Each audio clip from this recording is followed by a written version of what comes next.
What's up? This is EJ Stewart. What if I drop 40 days, 40 nights? One, you can't do it. All you are your words. If there's anything you learned about me, I'm gonna keep it 100 with you. Every morning, every night for 40 days. Going to be a long 40 days this year. My skill shot will hold for your city for 40 days, 40 nights. Rest in peace to all my ops. For 40 days. If I can do that, then everything will be okay. You're the guy who can't finish a sandwich. You think you can go 40 days? This isn't normal! Oh, you're wrong, brother. I'm gonna go the distance. Let's go! Let's go is right. What's up? This is EJ Stewart. You are watching 40 Days, 40 Nights with your boy, EJ Stewart, as we do 2 live stream shows per day. 1, done in the morning, 8 a.m. 1, done in the morning, 6 p.m. That means 2, which means we're in the final week here as we're in day number 37, not 37, day 37. Apologies for that little typo there. But this is a good show, man, and this is a big one because we got a lot of stuff lined up for you. So we're going to talk a lot of college basketball. We have in my opinion, prohibitive favorite in college basketball this year. You're looking at the Arizona Cardinals, or Arizona Wildcats. Oh my God, I'm all over the place today. Arizona Wildcats securing a Big 12 outright championship, beating Iowa State last night. We'll talk about why I think they should be the number 1 overall seed when we get to March Madness in a couple of weeks. We will also talk about what's happening with other stuff in college basketball. A lot of drama. Bruce Pearl, who of course was a former head coach at Auburn, now analyst at TNT. He has ruffled some feathers and got people PO'd about comments he made about Miami, Ohio, the undefeated team out of the MAC, and his belief that they don't deserve to be in the dance as an at-large team if they miss out on winning their conference tournament. So we'll talk about that. Also, Coach K making a big proclamation about what he thinks about Cam Boozer, the star freshman for Duke, who is going to be a top 3 pick in this upcoming draft. He gives him high praise that I didn't quite expect to hear at this point of Cam Boozer's young career. But it's hard to really argue with how Cam Boozer's played and the impact he's had on the Duke Blue Devils, another team who I expect to be one of the favorites in the tournament coming up in a couple of weeks. So we'll give you those comments. We also got to talk about some wrestling stuff because Roman Reigns and CM Punk had another phenomenal promo last night on Monday Night Raw, getting ready for that WrestleMania main event. So we'll play that, and just got the confirmation a couple minutes ago, which is why we're a little late, so apologies for that. We will have CP the Fanchise from Knicks Fan TV on live at 9:30 to talk Knicks. They have a big game tonight against Toronto Raptors, one of the toughest stretches of their season. So it'll be awesome on day 37 to talk to CP the Franchise about where the Knicks season is and where he expects for them down the stretch here as we get to the last 2 months of the NBA regular season. So this is going to be a awesome, huge show coming at you. 40 days, 40 nights, streaming live, multiple spots. Where are we streaming at? Well, let's talk about it. We're streaming live on YouTube. New Generation Media is a channel. Make sure you subscribe to the channel. We are also streaming live on X. EJ_Stewart is where you'll find me on X. And we're also streaming live on Instagram. Action EJ is where you'll find me on Instagram. So let me just set this camera a little off. There you go. Now I'm a little more centered. No, I'm really excited about this one, man, because again, having CP the Franchise on, which was something we tried to get done for a couple of weeks now, and the fact that we were able to lock that in is really exciting. Some of this college basketball stuff we have coming up is really exciting. So I'm excited about this show. This is going to be a good one. 40 days, 40 nights. Also, as well, always on our podcast channel. Search New Generation Podcast Network.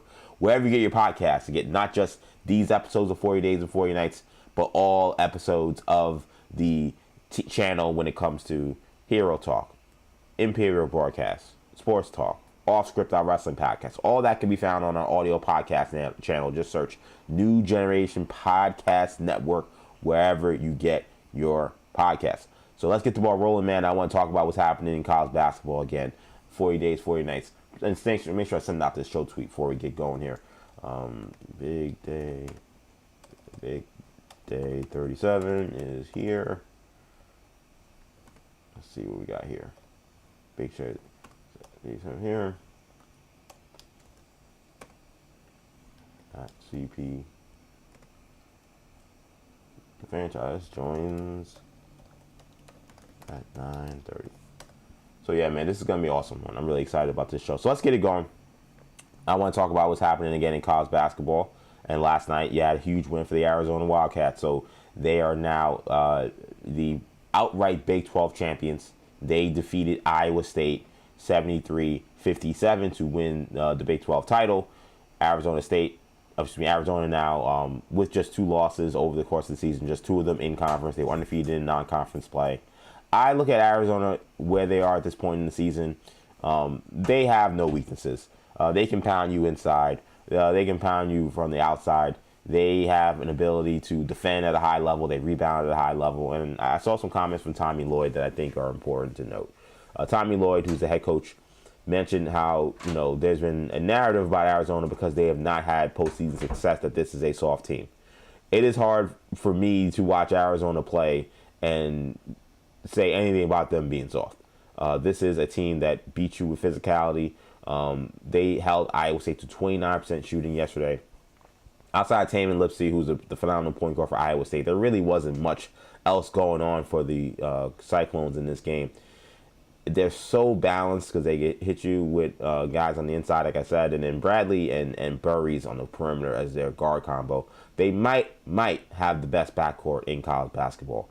If you're thinking about a team for March, I look at the Arizona Wildcats. I know Duke, who won last night as well, will be seen as a team that also should be considered a number 1 overall seed. I think right now, people will probably think the Blue Devils have pole positioning, and I get that because the big win over Michigan, the dominance in the ACC, and a really impressive non-conference run. I just, in my opinion, I just think Arizona is a little bit deeper and a little bit better at most spots. Cam Boozer is a phenomenal superstar kind of player, so I totally understand why there's a lot of love for Duke, and I think John Shire's done a phenomenal job. But if you're talking about some of the best coaches in college basketball, we also got to put some respect on Tommy Lloyd's name because he has done a phenomenal job since he got to Arizona State. The only thing that's been missing has been tournament success. But I look at this team and who they have on the roster right now, and I think that this team is probably his best suited to go on a big March Madness run. You've had concerns about Arizona in terms of, again, physicality and defense. I think this is the team that you would like. Koa Pete, who's been their super freshman, who can guard multiple positions, playing 3, 4, and 5, has been just a great player from this year. Again, I mentioned the size they have. They start a 7-footer in their front court. They have obviously great guard play with Bradley and Burries. I just don't know really what the weaknesses are. I mean, I don't know how people feel if they've watched the Arizona Wildcats this year, but 3-point shooting, defense, toughness, rebounding, they have all the tools. And what I like about them too is they kind of balance the two things that we've seen dominate college basketball. You have your older guys like a Pete, like a Krivas, who have been around for a little bit but are seasoned, and then you combine those guys with Burries and Koa Pete and freshmen who also can come in and also make an impact, and these guys are NBA guys. It's an awesome balance. And I just was really impressed with how Arizona is playing this year. And for my money, right now, I think the Wildcats are the favorite to win the national title. Will they get the number 1 overall seed? I'm very fascinated about that. I feel like if they win the Big 12 championship, which is a gauntlet, and who's to say that they will even take the Big 12 championship as seriously as maybe they need to, because they have already won the conference outright in the regular season. And when you think about just sometimes conference championships don't result into deep March Madness runs. That's obviously a three game and 3-day stretch, or 4 game and 4-day stretch for some people, and that's a lot of games to play in a short amount of time. So some coaches don't even love taking the conference championships and conference tournaments that seriously. But if Arizona is able to win the conference tournament, winning the Big 12 regular season, which is the toughest conference, then winning the conference tournament, I don't know why you wouldn't put them number 1. It's not a disrespect to Duke to say that Duke, has had a phenomenal season, but because they play in a weaker conference, that you can't put them in the number 1 spot. And I also don't think they're as good a team. I think Arizona has better guard play. They don't have anybody as good as Boozer, but they have overall better guard play. They're just as physical. They're just as good on the glass. And I think it would be awesome if we end up with a national championship potentially, where you got the Blue Devils versus the Wildcats if they're on opposite sides of brackets, which I think is very possible, that would be a barn burner. That's a game you want to see. I love this Wildcats team, man. I was very impressed with them last night. As for Iowa State, this is a team that's leaking water. And then a couple weeks ago, we had Kendall on for Kendall Fridays, and he mentioned how he thought when we talked about who the top 4 teams in college basketball were, he kind of mentioned kind of figuring out who that 4th team was. I believe he mentioned Houston, and then I mentioned Iowa State. I don't know what's going on with the Cyclones, man. This has been one of those seasons, and I would say this about the team and their head coach. Sometimes I wonder if TJ kind of rides on those guys a little bit over the course of a season. They predicate themselves on being a defensive first team, a physicality kind of team, and they usually kind of just smother you and rely on that Hilton magic. But when we get to this point of the season, sometimes it feels like they kind of run out of steam, they run out of gas. Momcilovic, who's the best shooter in college basketball, really couldn't get it going. Their whole offense seemed like they were stuck in the mud. And this is after what I thought was a disappointing loss over the weekend to a Texas Tech team, who also I think is going to be underrated coming into March. I know they lost JT Toppin, but the Texas Tech team I watched on Saturday, I went into Iowa State and just really controlled the game and ran away from them late in the second half, which is not what you expect from Hilton Magic. I don't know what's going on with Iowa State. This was a game that I didn't expect them to win, but I thought they would play a little better than this. And shooting 29% from the field in a game where you're already skidding and trying to get back on track, just an overall really disappointing performance from a veteran Iowa State team who shouldn't have been so, I thought, kind of lost in the moment and lost in the atmosphere that was Tucson last night, which was a frenzy, which has been most of the season. But a frenzy last night, knowing what was at stake. And it's great to see a team in Arizona who really took pride in trying to win this conference outright. Because I think it does speak to a great case they have for a potential number 1 overall seed. So Wildcats win 73-57. Again, Jaden Bradley, he kind of led the charge here, 17 points. But again, the balance. Braden Burris gives you 11. Grievous gives you 13. Even though you get 4 points from Pete, he plays great defense. He has 3 blocks. He's active. Then they go to the bench and they get production. They are a well-seasoned machine, well-oiled machine, and we'll see what Iowa State how they rebound. But a big win for the Wildcats. Arizona winning this one, 73-57. I can't wait to get to this topic because this is one that I feel like is pretty straightforward. And I like to be the guy, I always do my shows and I say the same thing. EJ keeps 100 and, and I'm ducking no smoke. But the unofficial third rule is always that I try to be fair. And I think this is why I love this topic so much, because I think at the end of the day, this is all about fairness. And I think the conversation around one of these teams that we're going to talk about hasn't been a lot of fairness shown, in my opinion. And that's about the Miami of Ohio, right now undefeated leaders in the MAC conference. And their school and their entire community, it seems like, against former Auburn head coach and now basketball commentator Bruce Pearl. So there's a lot going on here. There's a lot going on here. We have to take a step back even to kind of lay the tea leaves of what exactly is happening with this feud. So Miami of Ohio right now, kind of gone a little bit under the radar, but there's only one undefeated college basketball team in all of the nation, and it's Miami of Ohio, the Redhawks. Shout out to them. They have dominated the regular season. They're in a conference that is the MAC, which is a decent conference, but obviously not one of the premier conferences, a true mid-major. They are 29-0. They have won all 16 games in their conference, and right now they are ranked 19th in the country. And they have not faced a tough schedule. I want to be very clear about that. Like, they have not faced top teams really in the non-conference slate. They really didn't get a lot of the power conference opponents. You're talking about Old Dominions. You're talking about UNC Greensboro's, Maine's, Eastern Kentucky. Like, these are teams that were playing. They were playing in non-conference, but they beat all of those teams. They also beat a couple of Division II teams. But then now they've also played Division I in terms of playing in their conference, and they've won every game.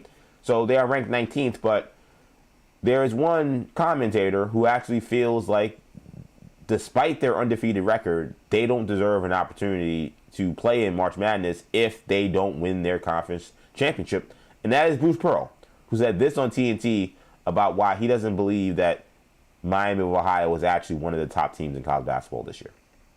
Miami of Ohio, here's the deal. Are we going to select the 68 most deserving teams, or are we going to select the 68 best teams? If we're selecting the 68 best teams, then Miami of Ohio is going to have to win their tournament to qualify as a champion. Because as an at-large, they are not one of the best teams in the country. And that's going to be a difficult choice for the committee to make. So those comments, definitely annoyed some people. And some people said, oh, here we go again. Here's the big guy coming in to tell the little guy, hey, you haven't done enough, despite winning every game of your schedule, to make the NCAA tournament, because we need to find some of these other teams who play in tougher conferences who deserve that spot. So that didn't sit well with a lot of people. And Bruce Pearl, he then went on with a wake-up Barstool and defended his case, saying that if you had Miami of Ohio playing in, let's say, the Big East, it wouldn't go very well for them. Big East. In the Big East Conference this year, they'd finish in the lower half. They may not finish last, but I'll tell you what, I'm not so sure. Really, not so sure. You think they could be a last-place Big East team? Well, who's the last place team? It would be DePaul. It'd be Marquette. I don't know. Now, I think over a long... Now, can you have one shining moment? Can you be 9-17 the first round of the NCAA tournament, have that one shining moment and pull out the upset? Sure. But conference play is a grind. Now, by the way, DePaul is not the last place team in the Big East, which is a little weird because he covers the Big East. The last place team in the Big East right now is Marquette. He got that right eventually, but DePaul's actually had a pretty good year. They're 8-10. But no, DePaul, Marquette, and Georgetown are the last place teams in the Big East. So here is why I think Bruce Pearl has the entire thing wrong. But before that, he took some major strays. He took some major strays from the athletic director of Miami of Ohio, who is not going to take this sitting down. In fact, he took to social media and posted this on X, saying, Bruce Pearl, you are flat out wrong about Miami of Ohio basketball when you say we wouldn't finish last in the Big East. The disrespect is awful, and you should not be near a TV studio covering this sport when you show your true colors. Even slipped it a, quote, we when talking about Auburn. Nice work. So, pretty dope mic drop there from the athletic director of Miami, Ohio. The one thing I love about college basketball, man, is I love just how petty it gets. There is no qualms about people saying if they don't like how you're talking about them, they will come out and they will just come out with a flamethrower. And here you got the Miami, Ohio AD saying that Bruce Pearl shouldn't be on television and that you're a clown and that you have bias clearly.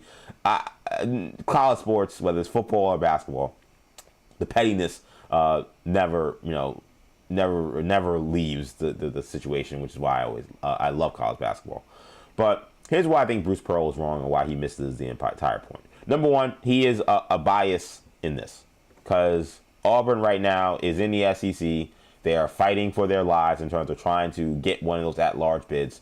Currently, their record sits at 15-14. They're 6-10 in a very competitive conference. So Bruce Pearl has his son, who he put in that position, coaching Auburn. And I don't think he's coaching for his job in his first year, but for a team that was in the Final Four last year to be now in the bubble, it's not a good place to be. So I'm sure he's fighting like hell to make the case for why Auburn deserves to be in the conference. I think there's a little conflict of interest. I don't know. I would say that. Maybe, I don't know if you would say that, but I certainly would say that. So there's that aspect that's an issue. But why I think Bruce Pearl is wrong is what happens every time we have these conversations about these high win total small conference teams versus these mid power conference teams. We don't want to see a 500 Auburn team in March Madness. They do nothing for anybody. They are a major program who has had, now they play in the SEC, so they had 16 games in the SEC, and however many power conference, non-conference games they had, let's say tack on 5, you've had about 20 games or so to show that you are a team that is deserving of playing in March Madness this year. For those 16 to 20 games you've had, you failed. You only come up with 15 wins on total. You only had 6 wins in conference. You're 15-14. You're a 500 team. And what makes March Madness great is not the 10th or 11th best SEC team. We don't want to see those teams. We don't care about those teams. We want to see the little guy have an opportunity to face the big dogs and to see what they can do on that stage. And that is where you create your March Madness moments. The fact that he even like dismisses this idea that, oh, maybe they can have a moment, but what difference does it make? That's the entire difference, Bruce Pearl. That's this entire conversation is how do we get those moments of having these power conference teams with all the pressure in the world to go deep into the tournament or to win a national championship, be in situations where they're facing these teams that are, in theory, have nothing to lose and are going out there with not, 5-star recruits, without not having NBA future stars on their team, and seeing if they could pull these monumental upsets, which is what we want to see.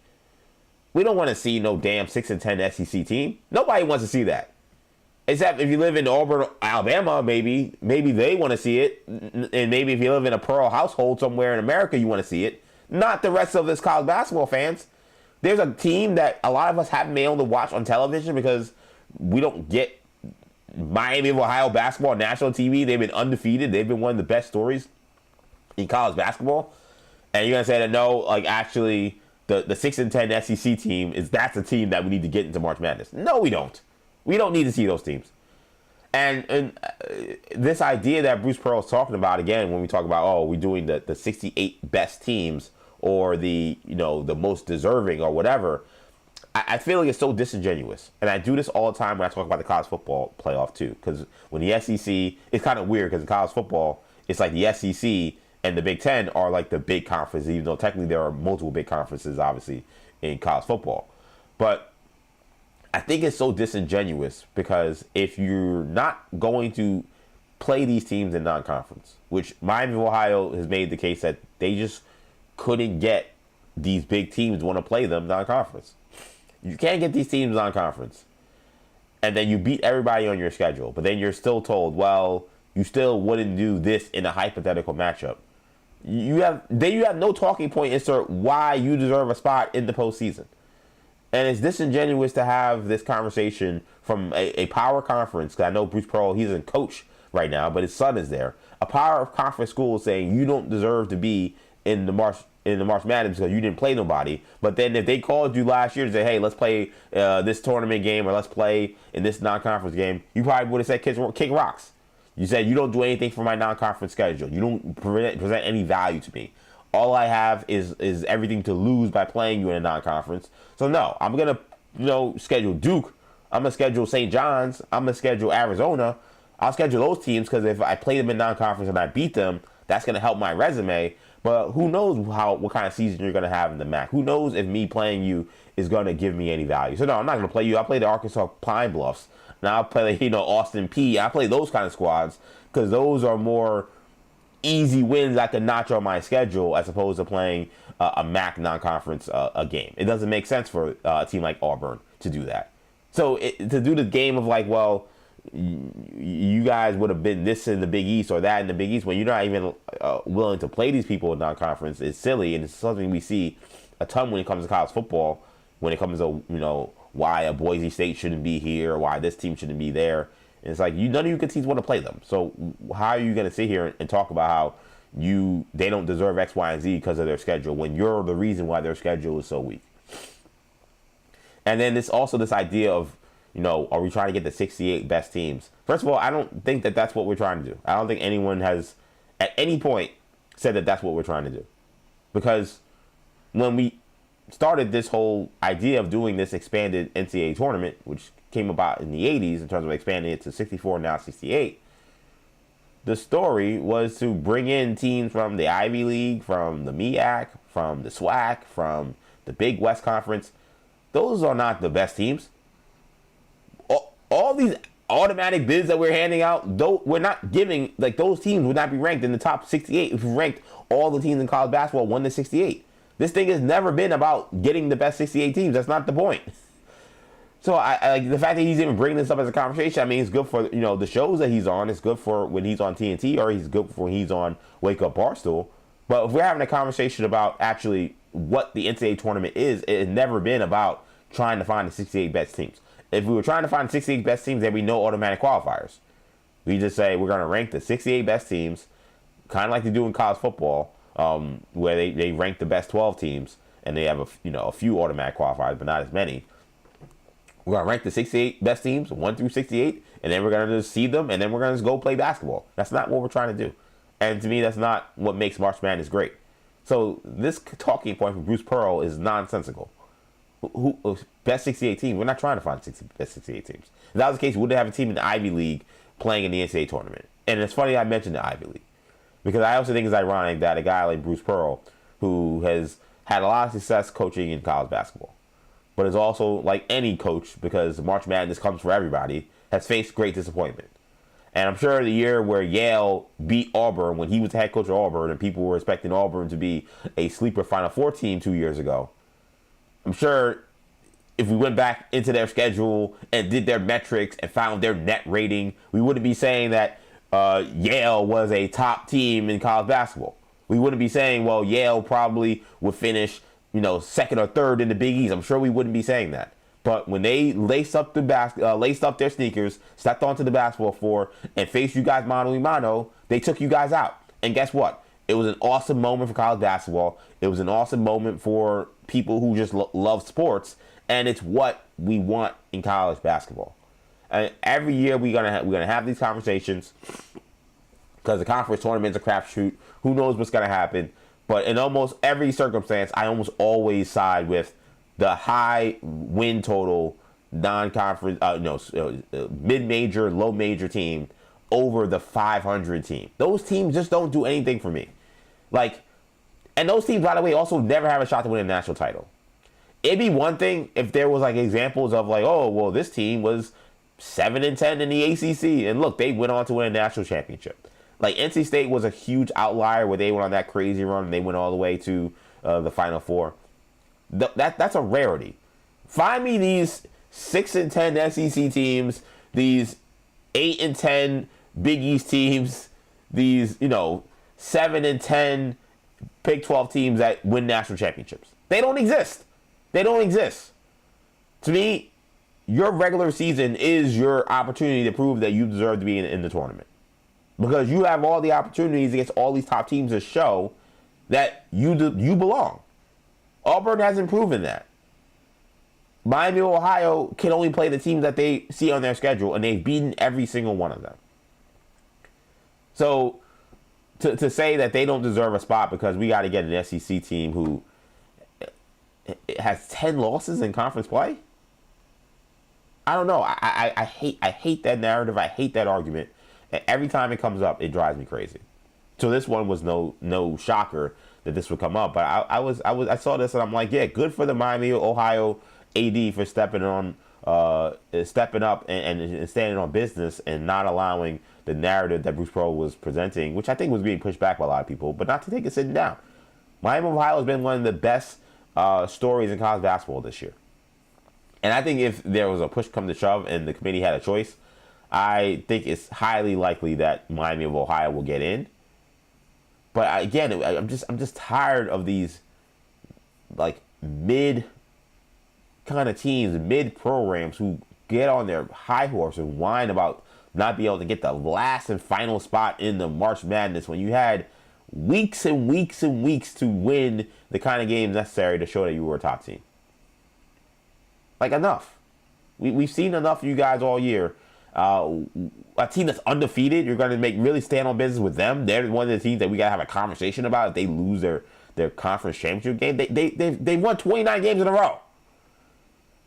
If you feel like a team that's won 29 games in a row, that is undefeated, that in a hypothetical situation loses in their conference championship game, should not be allowed to play in the tournament because we got to get a 500 Auburn team in, then those teams should just not play college basketball. You're telling me that those regular seasons mean nothing, that the months and months they put together in terms of dominating their conference, dominating their competition don't mean anything, so why are those teams even playing? I hate the notion that Some games matter for some teams, and some games don't. That Auburn, they could win, they could lose 3 in a row, they could win 2 in a row, lose 4 in a row. Doesn't matter the ebbs and flows of a chaotic season that they could have. That doesn't matter as long as, they win enough games to show they at least have a shot to beat somebody good in March Madness. But a team that every game is life and death, and they know that they only have maybe 1 or 2 losses on their schedule they can take in order to still be considered a at-large team. You're telling me that all of those games where they excelled don't matter because they lost 1 conference championship game or 1 conference tournament game, and that the games that Auburn lost, won, didn't matter as long as they were kind of around 500, that was the right move to go? I mean, come on. It's nonsense, man. It's nonsense. I hate this conversation every time it comes up.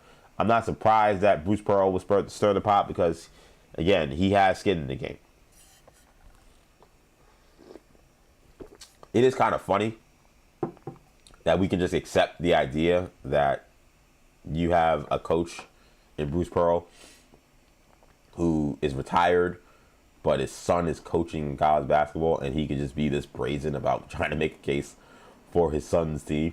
And there's no, this is, I guess, the nature of just sports media, but there's no conversation about, hey, maybe there's a conflict of interest here. Hey, maybe there's this or that, whatever. It's just we just got to, take this at face value. I think people know what's going on. I don't think that if you're watching a college basketball broadcast that you're,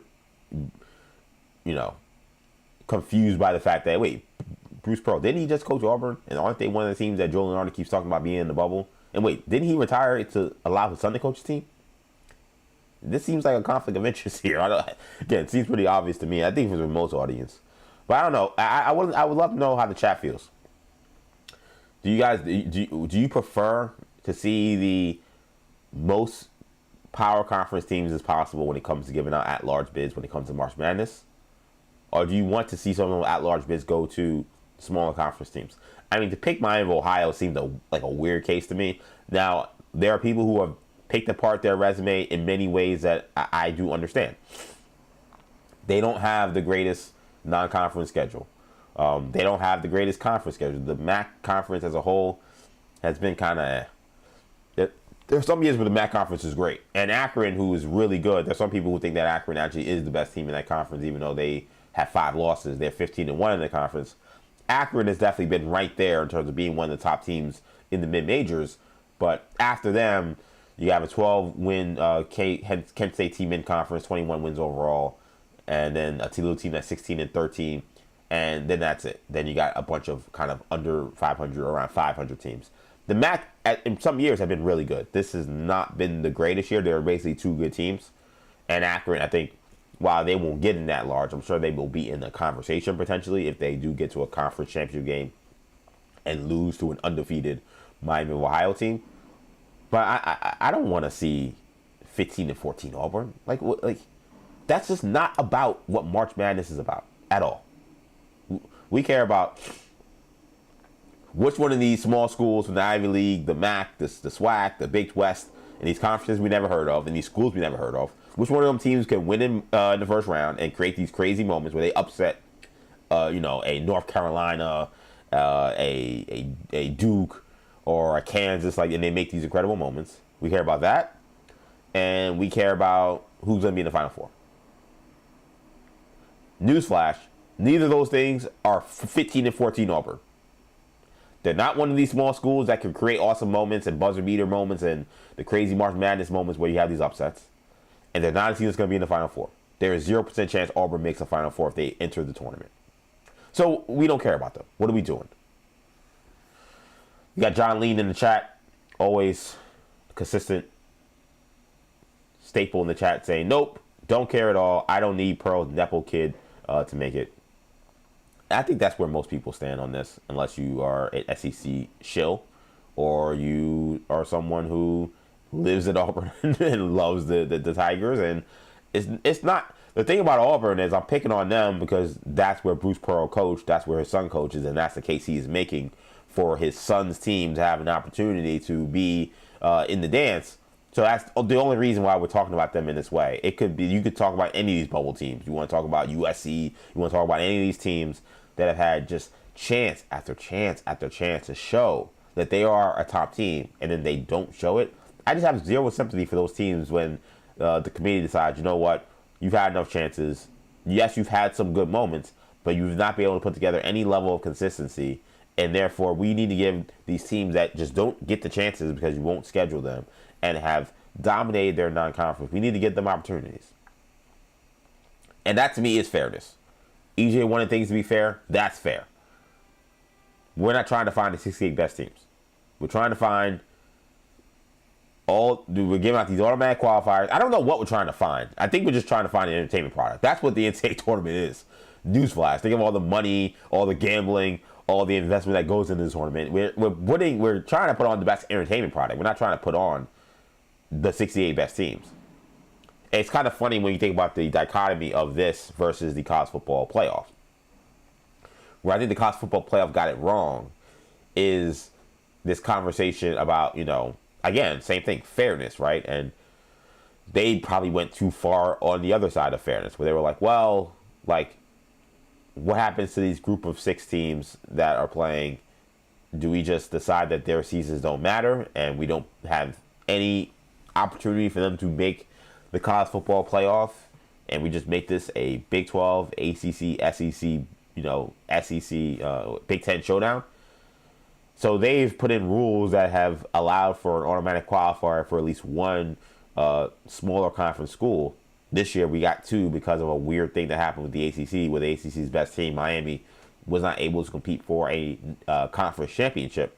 And then the only ranked opponent in the conference championship game lost in Virginia, which allowed Duke to win the conference. And Duke wasn't going to make the field because they had too many bad losses on their schedule.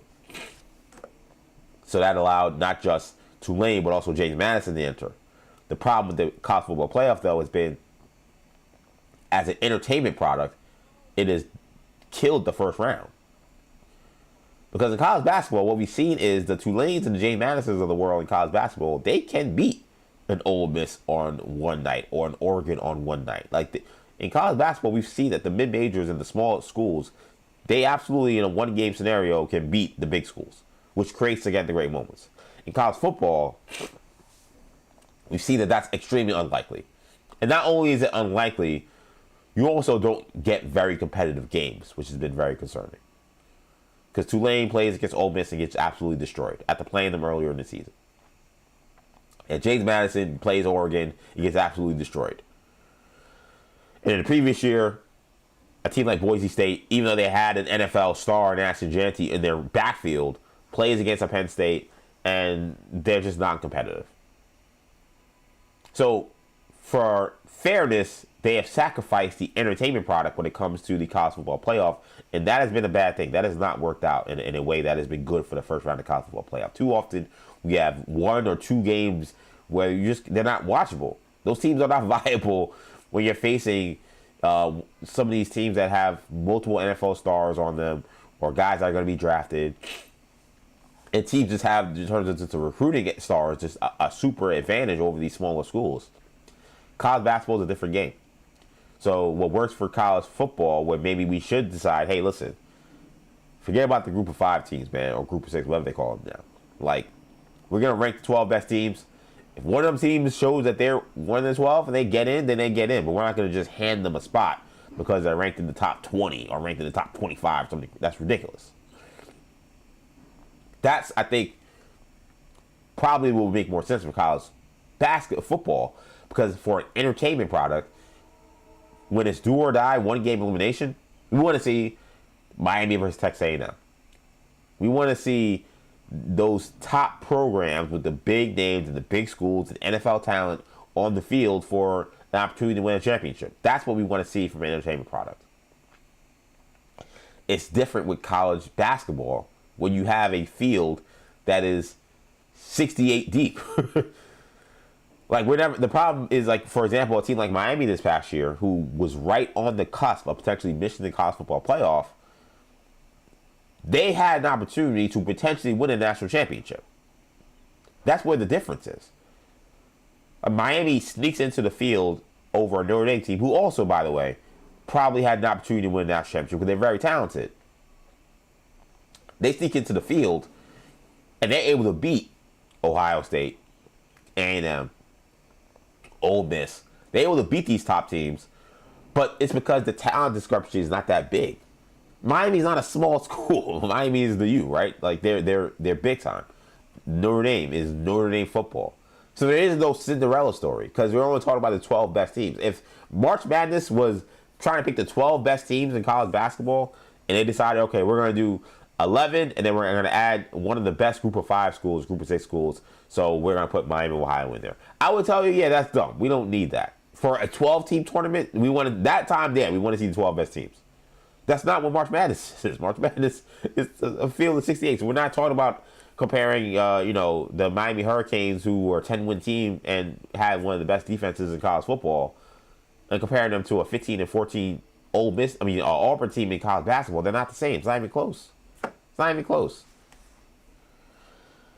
So I think, I hope Miami of Ohio will be fine. I think that they will be. I haven't seen the bubble watch late to see if they're one of the teams that are expected to be in the dance. But I don't know. If they're not in the dance, I don't know what they can do. 29-0, you beat everybody on your schedule. If you have one slip up, one bad night, I can't say, okay, you're out. And Auburn, who could have as many bad nights as possible because they have the opportunity to face so many good teams, so they have all these bites at the apple to show that they're a good team, and all they've shown is that they're mid, they get in now. That, to me, is ridiculous. Bob Custer in Nevada says someone excluded is always going to be unhappy. That's just part of life in general. Yeah, that's true. But again, it doesn't mean we can't call them out for when they're speaking nonsense. And I thought what Bruce Pearl said, saying that Auburn would have a better shot, and that the reason why we shouldn't consider Miami of Ohio for that large is because if they played in the ACC, they would finish in last place. First of all, if you know anything about me, especially during all the conversations about the college football playoff this past year with my Miami Hurricanes, the last thing I want to hear is about hypotheticals. That's all I heard about when it came to the Miami Hurricanes case against Notre Dame. Even though Miami had actually beaten Notre Dame in the regular season, it was, well, who's playing the best right now? And if these teams played again, then Notre Dame would win. Which I'm like, that's a hypothetical. We have no idea what's going to happen. Now we're bringing in things that aren't provable. Those are not tangible factors in trying to determine a team's resume and a team's value in terms of what they did over the course of a season. So Bruce Pearl bringing up, and he was smart. He took the Big East, a conference that he knows is not that good, because Auburn's standings in terms of where they stand throughout the entire college basketball, like that, they're low in the SEC. Like, we're not talking about, they're the 5th best team or the 6th best team. They're like 10th or 11th. They're way down at the bottom. So he didn't want to say last place in the SEC because he realized, well, Auburn ain't that far from last place. Auburn right now, we look at their standings. There's 1, 2, 3, 4, 5, 6, 7, 8, 9, 10, 11 teams. They're 11th in the SEC out of 1, 2, 3, 4, 5, out of 16 teams. So if he couldn't say, well, the last place SEC, he didn't want to go there because that would have opened a can of worms. Like, well, Auburn's only 11th, so why are we putting them in the tournament? So he's like, only take one of these lesser conferences nobody respects. So let's talk about the Big East. The Big East isn't that good. Who's last? DePaul? Who's last? Like, they're not even last. They're not even close to last. DePaul's had a pretty good year. DePaul is, for them, DePaul is 1, 2, 3. They're in 5th place. Shout out to DePaul. I always felt like DePaul was like a sleeping giant. I always say this. I don't know why DePaul is so bad in college basketball. This year they're not bad. They're 16 and 13 overall, and they're 8 and 10 in the conference. To me, Chicago might be one of the best, if not the best, recruiting grounds in all of America. I know college recruiting is a little different now because so many kids are playing for these super high schools that are essentially made for just basketball. They're playing all over the country. It's not really so regional anymore. But I looked at DePaul basketball. You're in Chicago. You're playing in the Big East. I think they have a really awesome arena. And some of these things don't make sense, but they do. They have cool uniforms, cool color schemes. I'm like, I don't know, why would someone want to play at DePaul? Chicago's fun. A lot of kids from the area, I would assume, want to play there. Like, I kept waiting for them to be good at basketball. Maybe even see their turning point. Because the fact that they're 8-10 is crazy. Like they are usually to give Bruce Pearl some bail. They usually are the last place team. They are usually right at the bottom. So seeing them this high in the standings is actually quite stunning to me. Big East tournament, by the way, next week. That'll be a lot of fun. It's conference tournaments getting underway this week. Yeah, I didn't get this one from Bruce Pearl. Sorry. Could not ride with him in this. Is Cam Boozer the best freshman in college basketball? Coach K thinks so. Coach K was on the field of 68, and he was gushing over Cam Boozer. Duke got another big win last night. And prior to that game, Coach K was asked, does he think Boozer is the best freshman in college basketball? He says, without a doubt. It's not. There's one, and then there's who you want to put two, but it's not, to me, it's not close. This kid is so dependable, so poised, and puts up amazing numbers in accuracy, in passing and rebounding, and he sets a physical tone for our team that another team has to match. But then he can add all the talents of passing. He can really shoot the ball. Very high praise, saying that Boozer, in his eyes, not just the best freshman, not even close. That's according to Coach K. Not even close. Now, to step back, just like the Bruce Pearl conversation, Cam Boozer plays for Duke, which is where Coach K obviously coached almost his entire career. And, of course, Coach K coached his father, Carlos Boozer, former NBA star.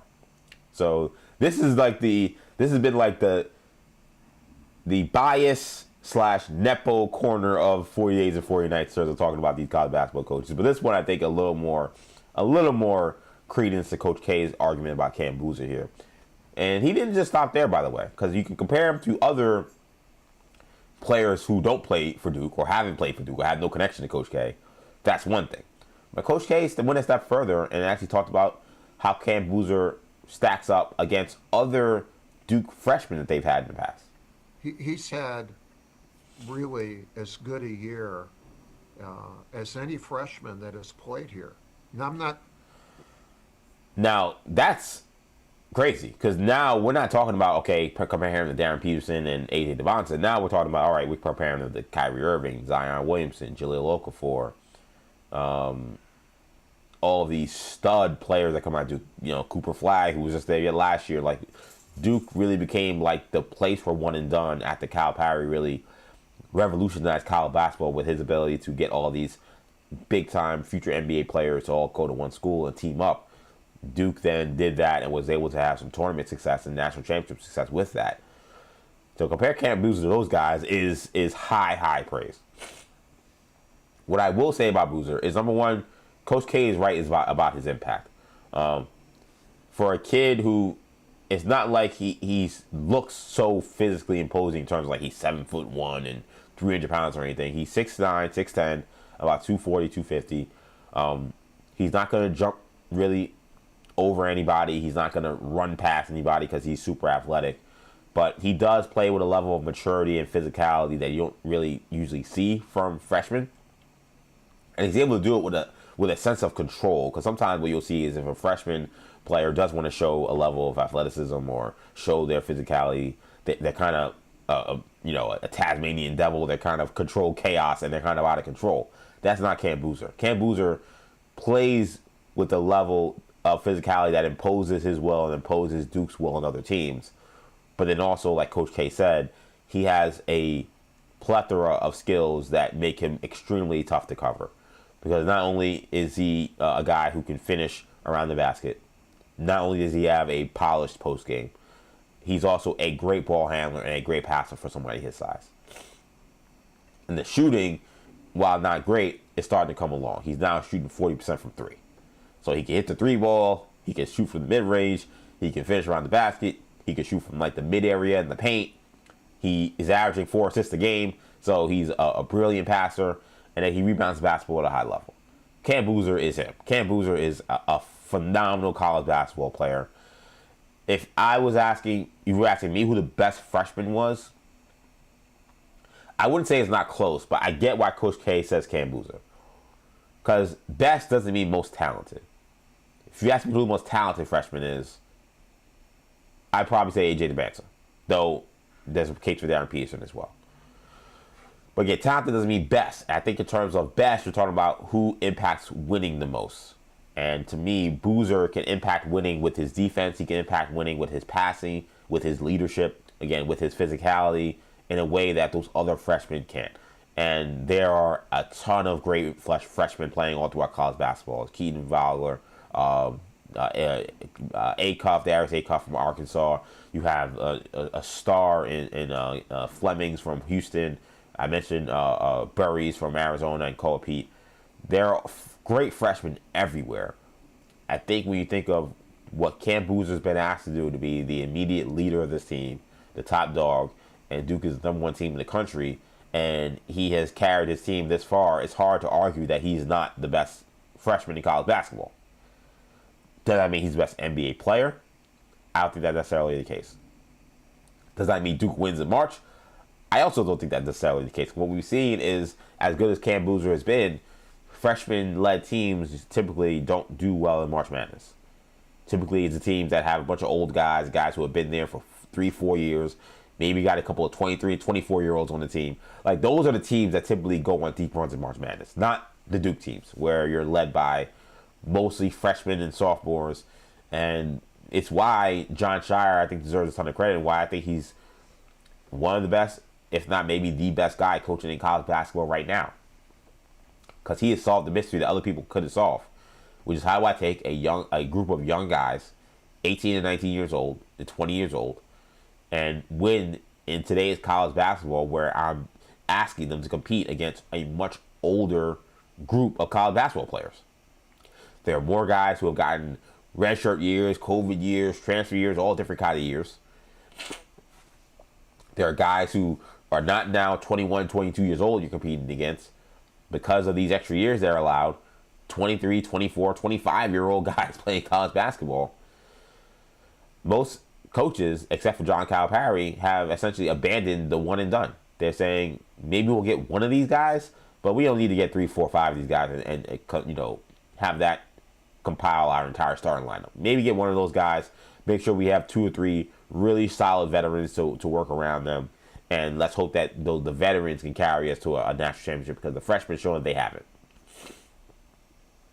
And look, Shire hasn't won a championship yet, so I don't want to put him on a pedestal he doesn't deserve. But getting to the Final Four last year, for Duke consistently being a top team, and this year, I think that Duke is a step below Arizona, but they're right there with any team in college basketball. If you want to make a case for them being the best team, there's a great case to be made, and Cam Boozer is a big reason why. I don't think he's as good as Zion Williamson. if Coach K is going to say, who the best freshmen were who've ever played at Duke, I don't think he was as good as Zion Williamson. Kyrie Irving got hurt, so that was tough, but Kyrie Irving was remarkable in the short amount of time he played at Duke. I don't think he's quite as good as him, but he's up there in terms of the best players ever to play at Duke in terms of freshmen. He's awesome. Him and Cooper Flagg are interesting. You can make a case that he was more impactful than Cooper Flagg. I know it sounds crazy because Cooper Flagg has been so dominant in the NBA, and it's been great for his entire his short stint at Duke. But I don't know. I just this kid is so impactful.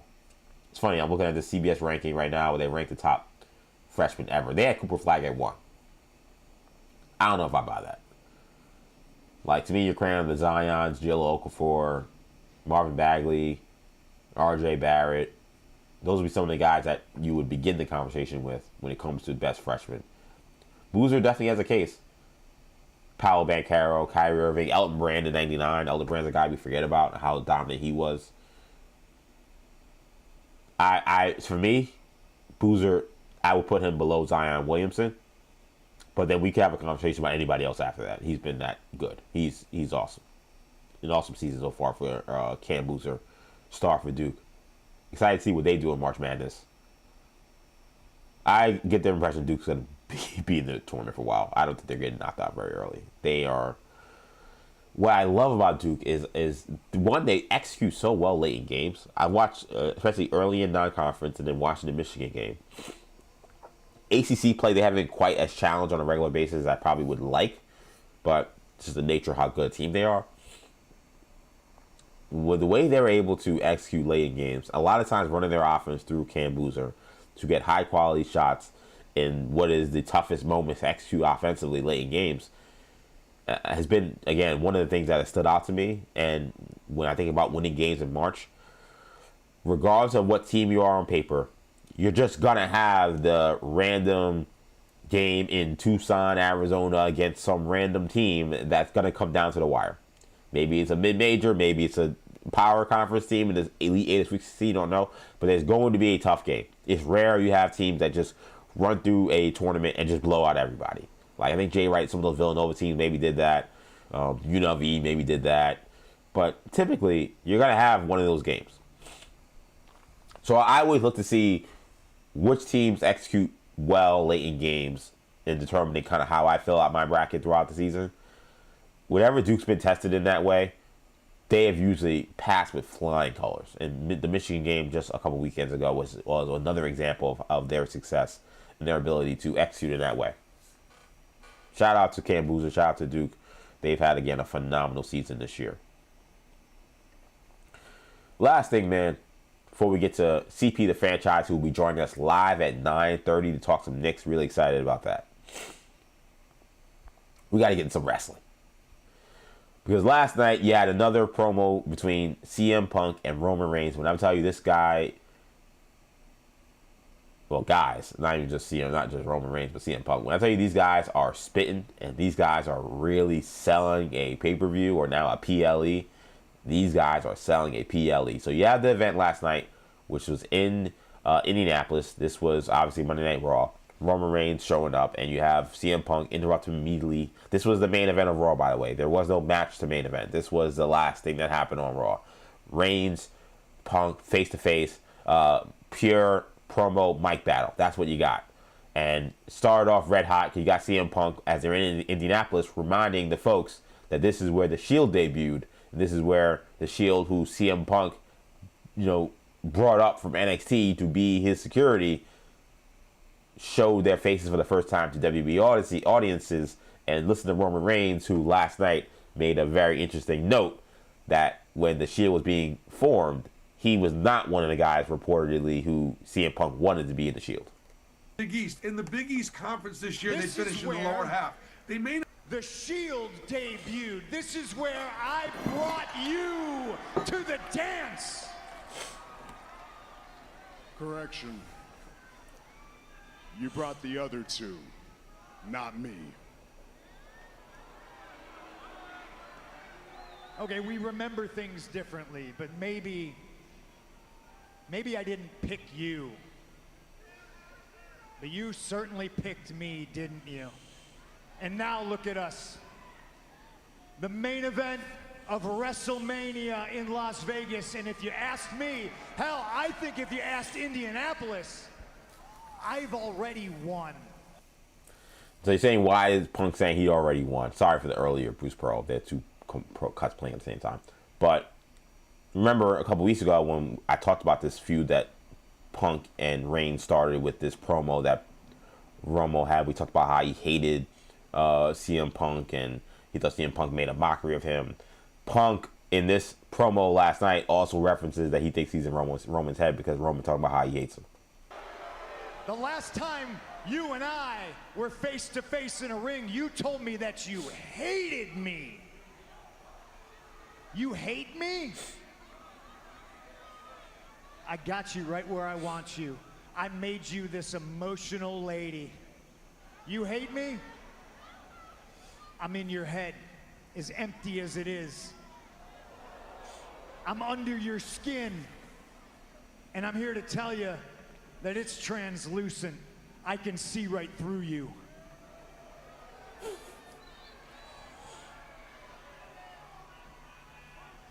You're right. I do hate you. Oh, this is good. Oh, this is good. And this was just the appetizer, because then things started to get very personal when Roman started to respond. But this is what you're missing, Phil. If you didn't have that title, I'd be indifferent to you. You wouldn't exist. You wouldn't even be on my radar. Phil, let's remind you real quick. We brought you back here to entertain the 30 to 40-year-old virgins that live with their mom and dad.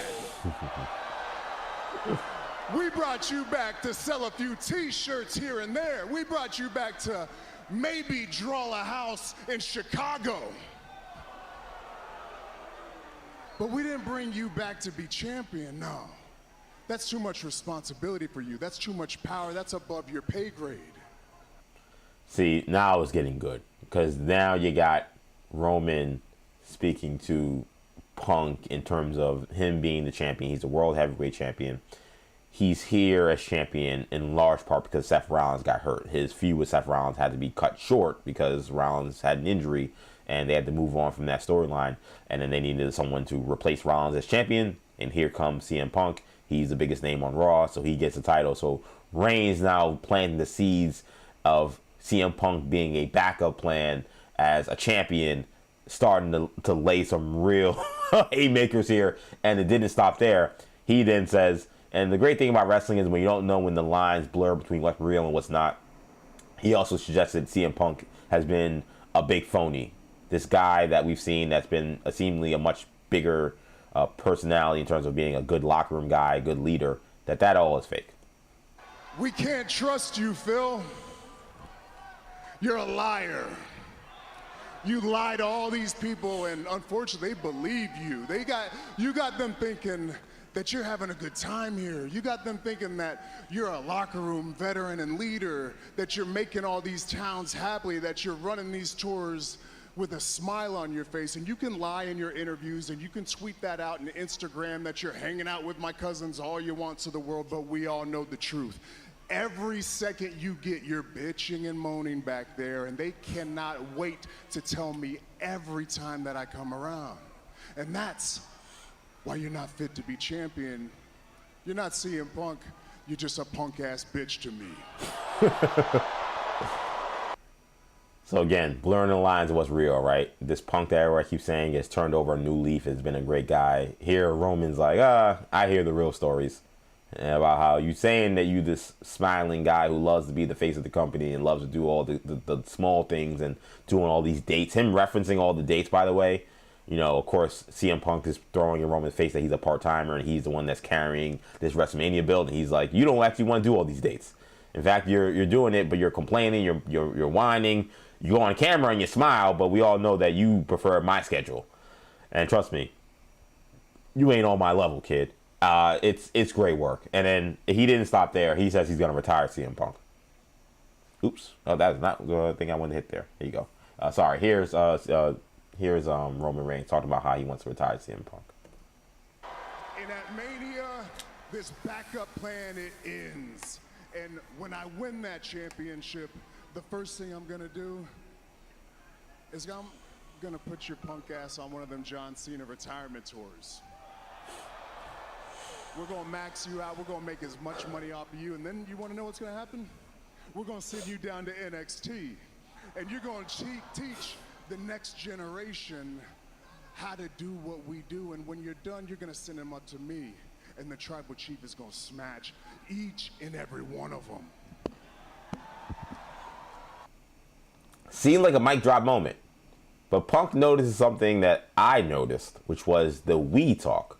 Who is the we that Roman Reigns is referring to? Good question, CM Punk. You think you could just walk away from me? Were you done? Were you done, Roman? Well, I'm not, and you're going to stand here and listen to everything I got to say. You just said a bunch of shit, and we got to cover it all. First things first, we? Who's we? You got some extra Samoan goblins in your pocket that I can't see? Huh? You're all alone. You're alone on your bus. You're alone in your room. Your cousins aren't with you anymore. There's no more Shield to help you do anything. Hell, you don't even have a wise man anymore. And look at me. I took him away from you. Okay, and then that continued with CM Punk saying that this is a microcosm of Roman's career, that he is again chasing CM Punk and his greatness. No, you're all alone, and I love moments like this because it just illustrates your entire career. You chasing me. I'm the champ. You're in the main event of WrestleMania, not just because you won the Royal Rumble, but because I'm the main event. I'm on Netflix. This is my show. I run things here.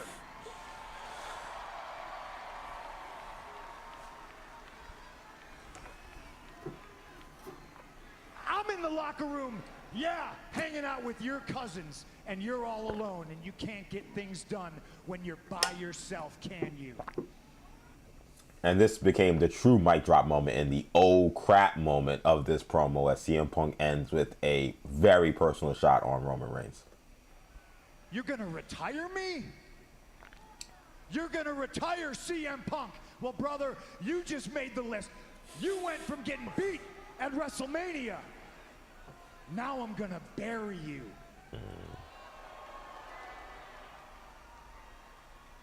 And then you won't be all alone anymore. Because I'm gonna bury you next to your father.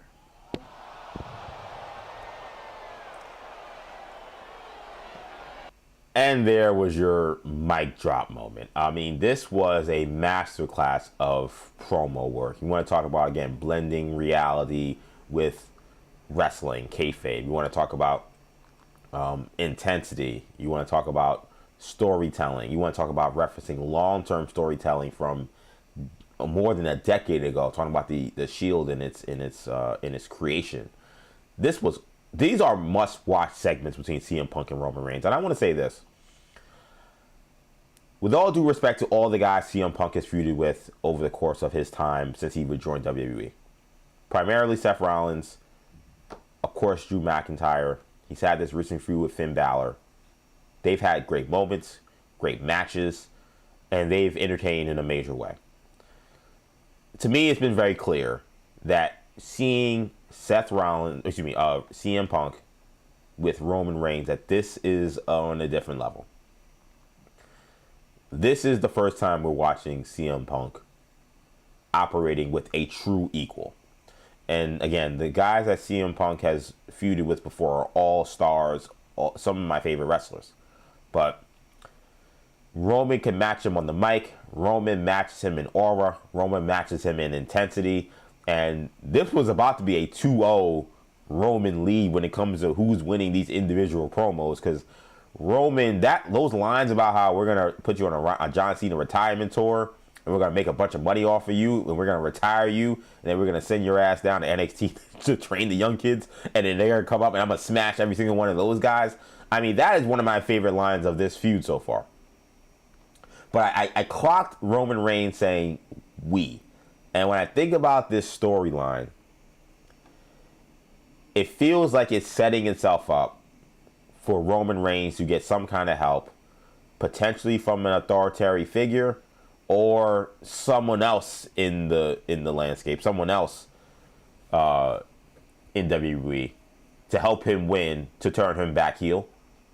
Because I think Roman is still, as awesome as he is, as much of a crowd reaction as he still gets, I still think he operates best as a heel. And this promo, to me, felt more heelish from Roman than anything else we've heard from him in quite a while. I mean, when you tell the top babyface that we're going to retire you and we're going to make a bunch of money off of you, those are not things that babyfaces say. I know Roman's kind of a tweener, but right now he's, for all accounts, he's working babyface. At least he has been. That's not things babyfaces say. We're going to make money off somebody. We're going to retire beloved legends. That's not, regardless of whether or not you're doing it, they think he's doing it because he's simply trying to, to curry favor.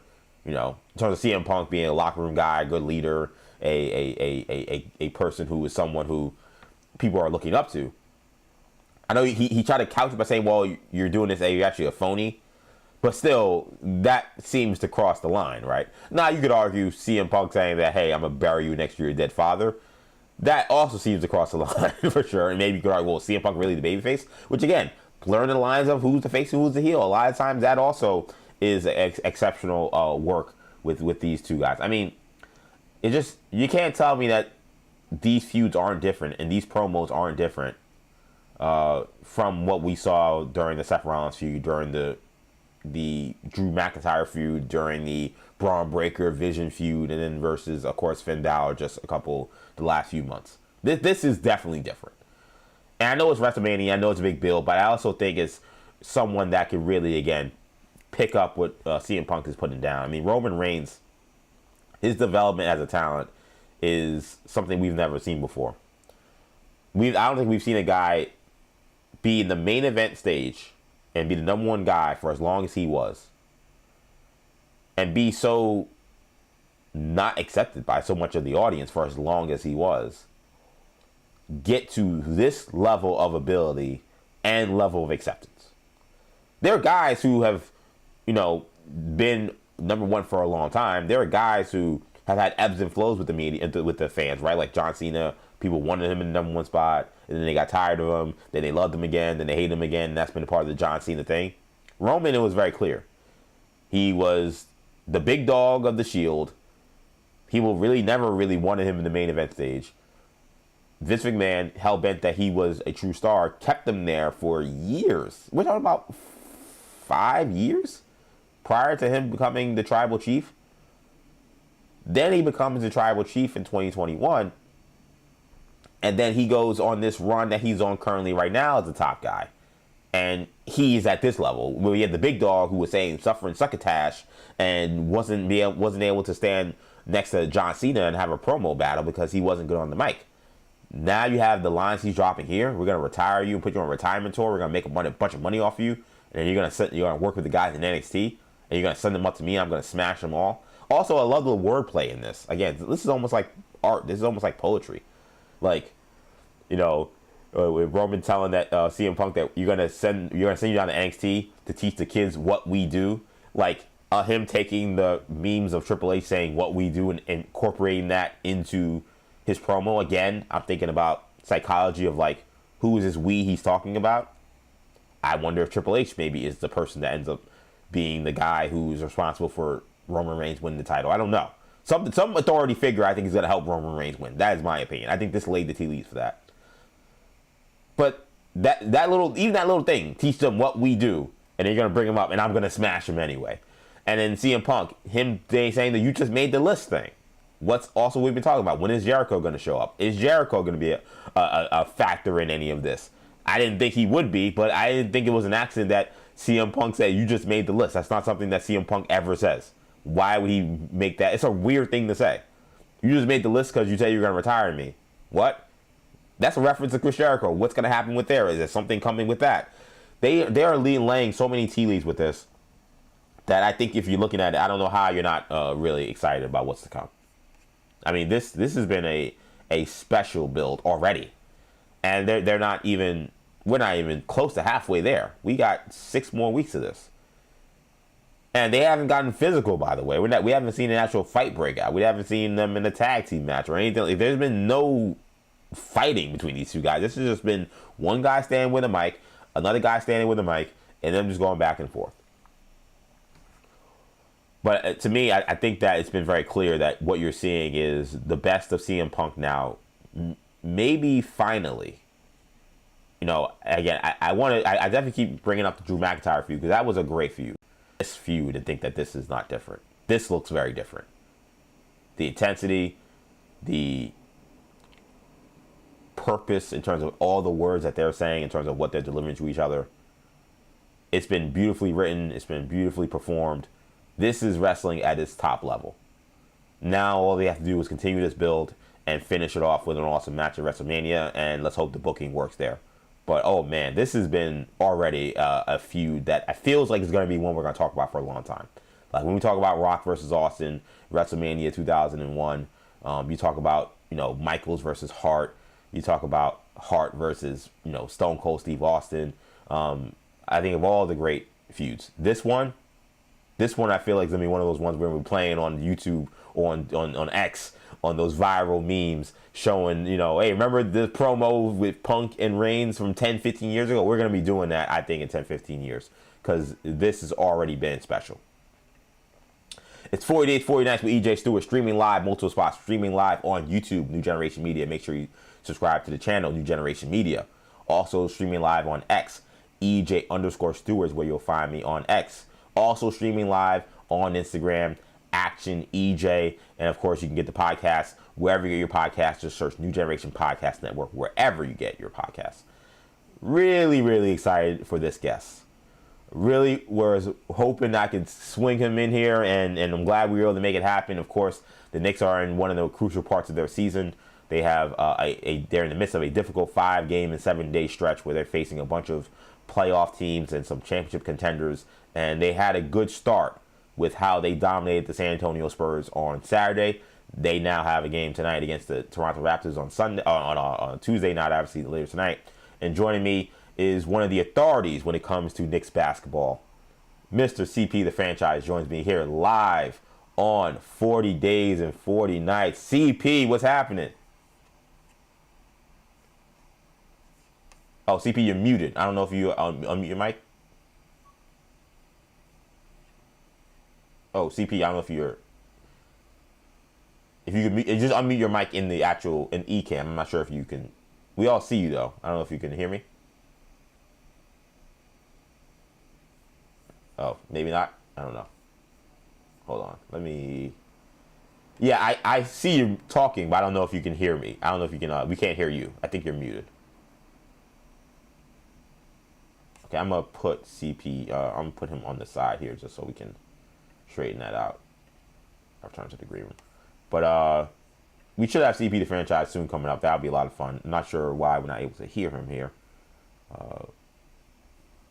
Okay, he's gonna call back. Hopefully, we'll get called back. Let's see if we can get him in now. Okay, so he's in agreement now. All right, so let me see if I can get him up. Let's try one more time here. Yeah. All right, CP, you got me. Got you, man. How you feel, man? Morning, bro. What's up? Good to see you, man. Thanks for joining me. This is a special moment, and I'm really excited. We're in the final week here of 40 Days and 40 Nights, where we're doing 2 live stream shows per day, and excited to have CP the Fanchise joining me to talk some Knicks basketball. So, talking about the Knicks, CP, they have a big game against the Raptors. This is a big stretch. What are you looking to see from this team in this 5-game stretch where they're facing some of these top teams in both the East and Western Conference? Looking to see if their defensive consistency, if they can maintain that. You know, they've been coming in very hot now, number 8 in the league in defensive rating. I think that's a big win for them coming into this season. Obviously, I didn't expect them to be an elite defense just based on the personnel that they have, especially when you're trying to structure a defense around Jalen Brunson and Karl Anthony Towns. But I always said if they can crack that top 10 and hover around there while at the same time being in that upper echelon top 5 offense, then they can be a legitimate contender. I truly believe that. And as of late, we've been seeing them play some really good defense. If you look at even last week, yeah, they lost to the Cavs in a tough one there, but defensively, they were okay. That Cavs team struggled against that Knicks defense. And then you had good outings against the Bucks. You had good outings against the Bulls, and also just on Sunday in their big win over the Spurs, where they hold the Spurs to lows across the board from their first half score to their 3-point shooting. I thought the Knicks defense has been on a string. They've given a lot of credit to Mike Brown's adjustments in terms of simplifying things. And Mikal Bridges talked about in his post-game press conference, helping the helper. That allowing them to be a lot more aggressive because, you know, their rotations are crisp and the next guy knows where to fill in for someone who's going out there to take a chance and maybe go for a takeaway or help and recover. So overall, I think it's the defense that I'm looking for during their toughest stretch of the season. CP the Franchise joining me here live, 40 Days, 40 Nights here. I agree. I think the defense has been really the story of the Knicks season. When they have defended well, they have looked like one of the top teams in the NBA. When the defense has faltered is where, to me, it's affected their offense, where I feel like they don't see themselves getting stops. And then when the ball's not going in, they kind of just pack it in. And we've seen too much of that this season. You mentioned Mikal Bridges and him talking about the defense being important. I thought he had, in my opinion, his best game on Saturday. I thought his defensive intensity and his activity was different than what we've seen from him for most of the season. And then, of course, the shots were going in. But when the shots going in, it looks really good. And he even had some layups, even had some finishes around the basket, which we don't see much from him. I have said that, to me, we looked at Karl Anthony Towns as the guy that has been the whipping boy for a lot of Knicks fans. When things have gone poorly, people have run to him and said that he's the problem, he's the guy they got to get rid of. But I think Bridges' inconsistency has also been a big part of the conversation with this Knicks team. Where are you at on Bridges? Do you feel like he is someone who also has deserved maybe more blame? And do you think that if things don't go well for the Knicks in the postseason, that he may be the guy that is seen as the person that's shown the door, not Karl Anthony Towns? He's been my X factor last year as it relates to them in the playoffs. He's my X factor again this year because his ability to create his own shot. Yes, you can look at Jalen Brunson as being at the top end on a secondary nature, Karl Anthony Towns, but with Towns struggling to find consistency in this offense. I'm not saying effectiveness because he has been playing at an all-star level. And if you look at the numbers, you look at the rebounds and the double-doubles, he's been doing what he needs to do to help this team win. However, from a scoring standpoint, I mean, case in point in that Spurs game where Mikal Bridges was the high man, Karl Anthony Towns gets 9 shots. So, Yeah.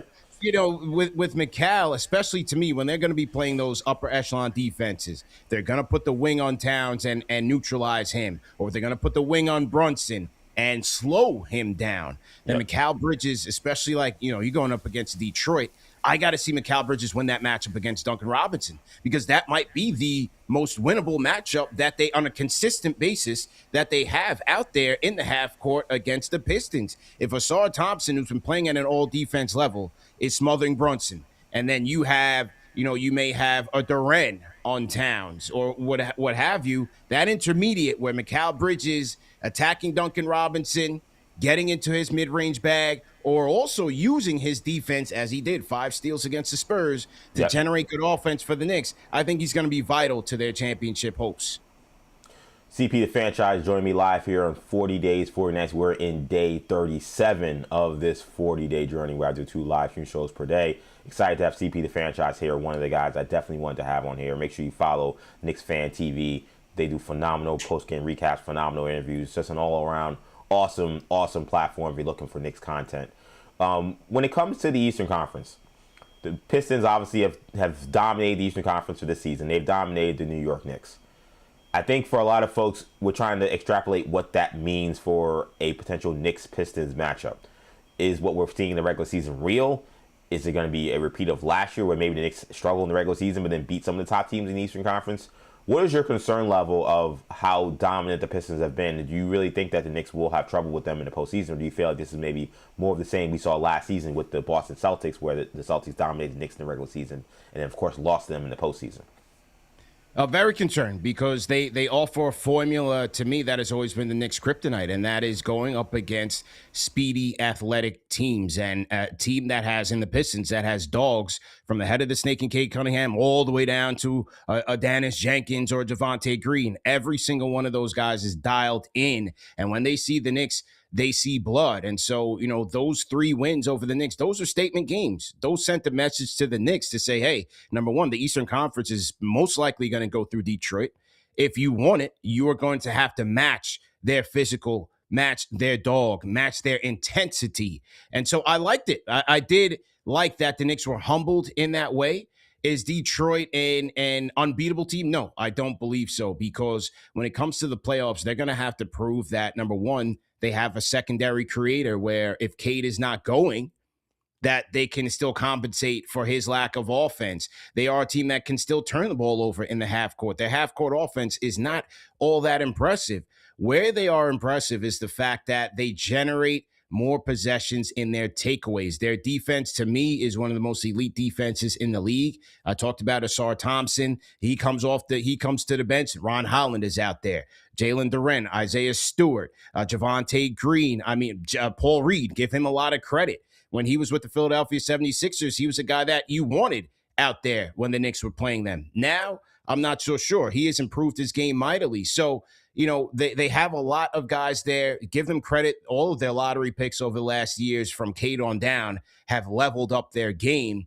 So they're going to offer the Knicks some problems. But as I said, 2 areas where I'm looking to see if they're truly going to be a championship team. Can they find a secondary creator outside of Cade? And will their 3-point shooting translate in the playoffs? They have been a good 3-point shooting team. If you look at the season in its totality, against the Knicks, they've been snipers. So it's hard to say which group is going to show up out there. But if they can't find those two things, then I think they can be had. I want to ask you about these matchups the Knicks have had, particularly against teams in the West, because what I have seen, and I don't know if you've seen the same thing, is I feel like the Knicks have played with a different sense of urgency when they've gotten to face these top teams in the West at home. Because we saw how they played against the Spurs. We saw how they came back against the Rockets. They had wins against the Lakers. They had the T-Wolves earlier in the year, and they had that overtime thriller with the Denver Nuggets. Do you get a sense that this Knicks team is playing in terms of a postseason finals matchup? Are they playing, in your opinion, with a sense of urgency and a difference, or do you feel like this is something that we really can't extrapolate when we get to the playoffs if the Knicks eventually do get to a final? Because I think we've seen a Knicks team that is playing with a different intensity when they face these top West teams versus some of these teams in the East that they are going to have to face in the regular season, whether it's Boston or whether it's Detroit, but they haven't. It's been different. I don't know if you've seen the same thing. Yeah. Well, for one thing's for sure is that their intensity and their effort level, it waxes and wanes. We've seen it over the years, especially since Brunson has been here. Not an indictment on him, but just the way that they carry themselves over the course of a regular season. And even in that last matchup against the Pistons, we expected them to come out the gates firing, but that first game, just like the last game heading into the All-Star break, that first game coming out of the break is tricky. Sometimes you might not have your shots falling, as in the Knicks case, and sometimes you're still carrying that Cancun hangover. So we'll see what happens in a playoff series when you're really dialed in on a team and playing every other night. But as it relates to those teams out west, I think the Knicks match up well with like the Denvers of the world. They've matched up very well with Denver and won a ton of those games over the last few years. And so I like their chances going into Denver on Friday. You look at the Lakers, like some of those teams, even though Denver is a prolific offense, and the Lakers, you still have Luka Doncic, LeBron James, and Austin Reeves. I think I like the Knicks matchup in terms of, how they match up with those guys, the size factor. When I talk about Detroit having that athleticism advantage, like those teams don't necessarily pose that advantage over the Knicks, the Minnesotas of the world as well. San Antonio does, but I think where the Knicks can counter that is with their size. And that's what we saw on Sunday with Towns and Mitch and even a Josh Hart kind of imposing their will on San Antonio when they chose to put the wing on Karl Anthony Towns. You're going to pay. You have to pay for that. He has to make them pay for that. So I think San Antonio, although they do have the athletes and the wing depth, they lack in size where the Knicks were able to impose their will there. When the Knicks made the decision to move on from Tom Thibodeau, there was a lot of question marks about whether or not that was the right decision. A lot of people saying this is a guy that brought you from being one of the worst teams in the NBA to the conference finals. It seemed like this was a team that was improving every year, and you pulled the shoe from him right as it seems like you're on the cusp of maybe getting to an NBA finals because of all the injuries that happened in Boston, obviously in Indiana, losing Tatum and losing Tyrese Halliburton. How have you assessed Mike Brown this year? He's very different than Tom Thibodeau in terms of his flexibility with rotations, flexibility with the amount of guys he'll play, minutes coming down a little bit for most of the top guys. The Knicks are essentially around where they were last year, but a very different team in terms of how they got there. What do you think of the job Mike Brown has done, and how hot is his seat if the Knicks don't get to an NBA Finals? I thought he's done a good job this year in trying to counter some of where Tom Thibodeau was lacking. For example, when Mike Brown came here, he was working with a clean slate, so we got to see in his rotations a ton of different combinations, trust in guys like Landry Shamet, putting guys out there like Tyler Kolek, Mohamed Diawara for extended minutes, sometimes even starting guys like a Diawara. So you got to see some new ideas that was counter Tom Thibodeau, which to me is never a bad thing. Also, I agree with Mike Brown in terms of deploying a system that is a counter to Tibbs where it's not as predictable. So playing more off of instincts in that read and react style offense, I do appreciate the concept, especially when it comes to the playoffs where you want these guys playing off each other and not with predictable plays that teams can just dial up and be ready for. Because when you look at it, they've already played a Detroit 3 times. In those cases, when you get to the playoffs, everything's out the window. You know what the other team is running. You know all their sets. And at the end of the day, it's going to come down to, can your best players go out there and make plays? So I like the fact that they brought him in there to try to be a little bit different than Tibbs offensively. Now, as we've seen, it's been a little bit challenging in terms of the players going out there and buying in Karl Anthony Towns specifically. So, like any other coach, you have to meet your players in the middle. You have to make sure that the scheme that you are deploying maximizes their strengths, and then you have to ensure buy-in. I don't mind the friction that we've seen this year when fans are like, oh man, there's trouble in the house. It's supposed to be that way. You can't expect the guy in his first year with a team with championship caliber aspirations for everything to just be a smooth transition. It never is. Progress is never linear. So the hope is that they peak at the right time under Mike Brown. His ability to be a bit more malleable in terms of working with the coaching staff, that's what they brought him in here for, partly, right? Tibbs was not that way. Tibbs was, I'm going to handle everything. It's my way, the highway. And as we saw, he was a bit late to deploy some of the adjustments that was suggested to him, whether it's from the medical staff or from the assistant coaches. Right. So is Brown going to be on the hot seat? Look, if they flame out in the first round, I would have to say yes. But I think they should see this through for at least a few years here with him. Give him a chance. Give this team a chance to build chemistry with him. But ultimately, it's going to be on Jalen Brunson and the players that decide his fate. They didn't want to play for Tibbs anymore. That's his point blank, period. They did not want to play for Tibbs. That's why he was gone. We'll see if they buy in with Brown and how far he takes them. You say first round. What about conference finals? Or like is that officially where he'll be in the hot seat? Or do you think that as long as they get past the first or second round, he'll be good? I think that should be the bare minimum. Conference finals. You got to be able to get there. You know what I mean? If you can't get to Detroit, then I think something's wrong. I don't see anybody in this East. Yes, we will await Jason Tatum's dramatic return from the Achilles and the documentary and all that nonsense. That's coming this week. You know that's coming. I still don't fear them. I don't expect them to come back and play at an all-NBA level. You would have to expect them to kind of, limit his involvement here and maybe ramp him up to the playoffs. I still think it's a very dangerous proposition here. But other than that, I don't fear and I don't see the Knicks fearing anybody in this Eastern Conference. When they play at their A game, they're as good as anybody. CP the Fanchise joining me here for a few more minutes. Awesome stuff from him as always. Again, make sure you catch Knicks Fan TV, the YouTube channel, and all the different social media platforms. Phenomenal Knicks content they do over there. I do want to ask you about a guy who's very much in the Knicks fandom. I'm not sure for the national audience they've been familiar with him, but Mo Diawara, who was not shy over the weekend. Playing a game where you play 14 minutes to get 13 threes up is not something I think I would expect to see from any Knick, let alone Mo Diawara, but here we are. I made this conspiracy theory that other people have jumped onto, but as soon as they made the Jeremy Sohan move, I was like, I think I know what's going on here.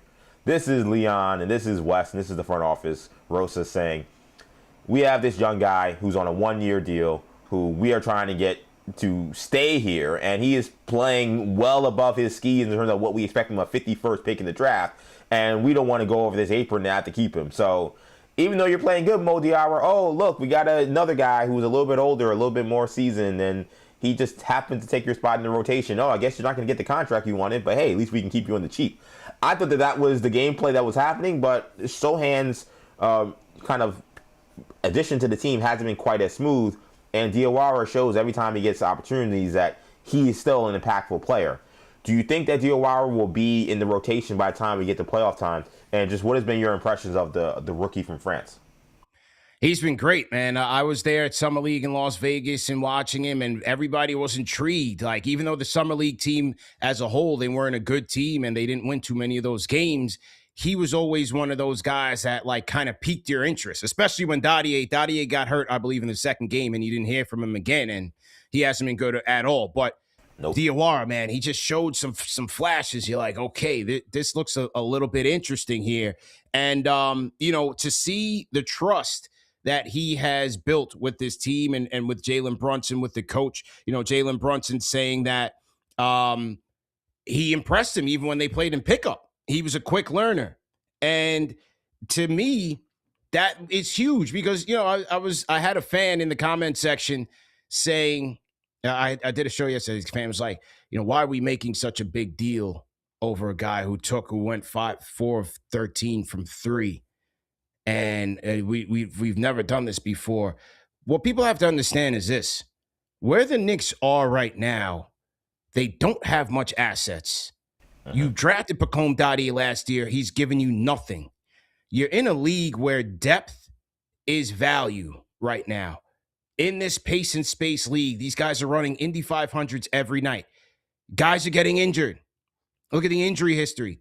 Yep. They traded draft picks to go get Mikal Bridges. You have to get diamonds in the rough in your extended bench. It's important. So, yeah, with the 51st pick in the draft, to bring in a guy that's playing better than half of the first-round picks in this draft and giving you value in that spot, whether it's the 11th, 12th spot on your roster, that with that contract, that's a major boost for a team that is trying to get to a championship. So that's why he's getting the acclaim. He's showing potential and contributing right now for a player that many considered was going to be a project. We didn't even know if he was going to come over here from France. Yep. So he's been very impressive. He seems to be picking things up very quickly and really gelling with this team on both ends of the floor. Two-way play we're talking about here. And as it relates to the playoffs, that's going to be very interesting, man. The Deuce factor looms large here as it relates to Alvarado's playing time. Diawara's playing time.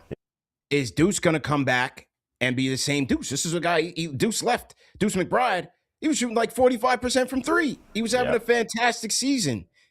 At the same time, if you look at the bench being, let's say he does come back, you look at the bench being Deuce, Shamet, Mitch is a guarantee. Are they too short from a guard spot? So, I have to think that Diawara, you're going to have to sprinkle him in there in situational minutes. You go into Detroit, I want Mike Brown throwing the kitchen sink at Cade. 94 feet. OG. Mikal. 94 feet. You throw in Alvarado, throw some bows, throw in Diawara. Like, they need to run this kid into the ground to make sure that by the time the fourth quarter comes, he's got nothing left. That's what the Pacers did to Jalen Brunson. So I wouldn't count out Mo Diawara for the playoffs. I think Mike Brown should consider him, offense, defense situations, but you got to use that length and that wingspan for sure to your advantage. CP the Fanchise, man. One more question before I get you out of here, and thanks so much for joining me, man. This has been phenomenal. Just talk about the growth of Knicks Fan TV. Again, I'm someone who, since I started this journey of 40 days, 40 nights, and talked about how much, I wanted this to be a spotlight for other content creators, people who have been successful in this industry. A lot of the folks I've had have been mostly, radio, television folks, and here you are, a content creator doing this thing that's blown up in this major way. Talk about the importance of independent media and why you feel like your platform has cracked through in a way that many have not. Critical in this day and age. It's very critical. When I started this platform, I saw the white space, a need for it in terms of, the national coverage. What do you have? You got Stephen A. bloviating about himself, talking about the team, being wrong about it 9 times out of 10. And they're covering the high level of who the Knicks are going to trade. It's always about the big trade, the LeBron and all of that. And whatever scandal is involving James Dolan and finding a way to throw him under the bus. Local level, you got MSG, good. Nothing against those guys. I like all those guys over there. But in terms of the programming, here's the game. Here's 5 minutes post game. And now we're going to run Best of Giants of 1990, Westminster Dog Show. There was nothing in the in-between for the diehard. There was no community being built for the fan, the lifeblood of the sport.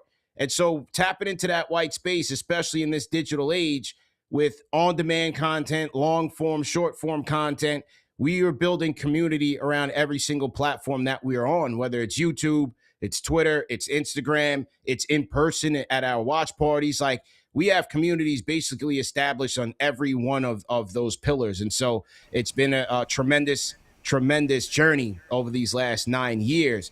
But as we see now, the industry is shifting totally to more independence, more digital content. When I was coming up, everybody was aspiring to join the ESPNs, to join the WFANs. The problem was there was only 1 or 2 spots or none. You couldn't break through. And that was another reason why I was like, you know what, I'm just going to do it myself. Like, why continue to try to push through? Nothing wrong with aspiring to get to those spots, but there was so few and far between.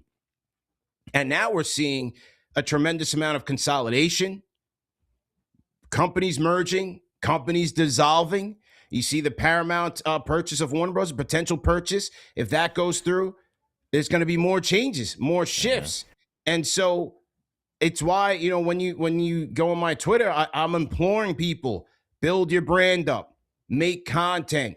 You have, even if you have a 9-to-5, you have to be doing this to show your value to the world. It's more than just the paper resume is no more. You have to show yourself. There's so many platforms to show yourself, show your value out there, show your personality. There's so many platforms to do that.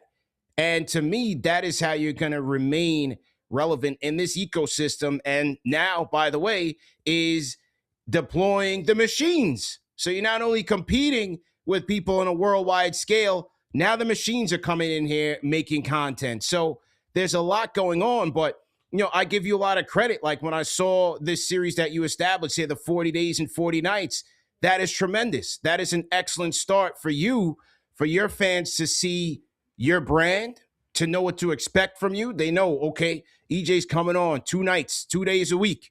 I know what to expect from him. I know what time he's going to be there. I know he's going to be consistent. I know the topics that he's going to cover. Like, this is a great series for you to launch, to really build awareness for yourself.